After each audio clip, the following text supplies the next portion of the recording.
Илгери бир падышанын уазири болгон экен. Ал уазир ар дайым бардык иште жакшылык бар деген сөздү көп кайталоочу экен. Күндөрдүн биринде падыша бармагын кесип алат. Ошондо уазир ага бардык иште жакшылык бар деп айтат. Падыша ачууланып, бармагымдын кесилип үзүлүп түшкөнүндө кандай жакшылык бар деп уазирди зынданга таштоону буйрат. Ошого карабай уазир кайра кайталап бардык иште жакшылык бар дейт. Падыша ар жума сайын эс алуу үчүн саякатка чыгууну адат кылган эле. Ошол саякаттардын биринде бир жерге барат. Ал жерде таштарга сыйынган бутпарастар жашайт эле. Алар падышаны кармап алып, аны таш кудайчаларына курмандык кылууну чечишет.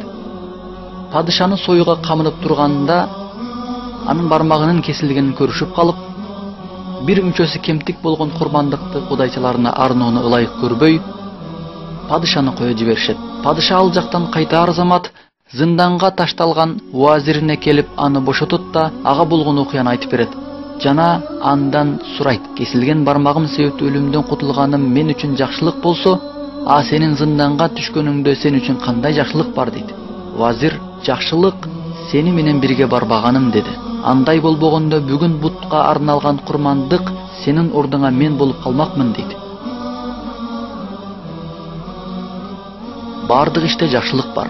Мунун баары биздин жашообуз. Тиги окуя ар бирибиздин окуябыз.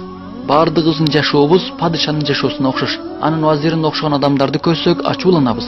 Бирок эгерде биз кайыпты көрө алганыбызда тагдырыбызга жаман күмөн кылгандыгы үчүн 1000 мертебе сажда кылар элек. Себеби анныгында бардык иште жакшылык бар. Аллахтан келүүчү нерсенин бардыгында жакшылык бар. Бизге жеткен бардык жакшылык жана жамандык баарында жакшылык бар. Мындан артык биз умтулган кандай нематтар болушу мүмкүн? Аллахтын элчиси саллаллаху алейхи ва саллям: момундун иши таң калаарлык. Анткени анын ар бир иши ал үчүн жакшылык. Бул жакшылык бир гана момундарга берилет. Эгер ага бир кубаныч жетсе, шүгүр кылат, бул ал үчүн жакшылык. Эгер ага кыйынчылык жетсе, сабыр кылат, бул да ал үчүн жакшылык деп айтат.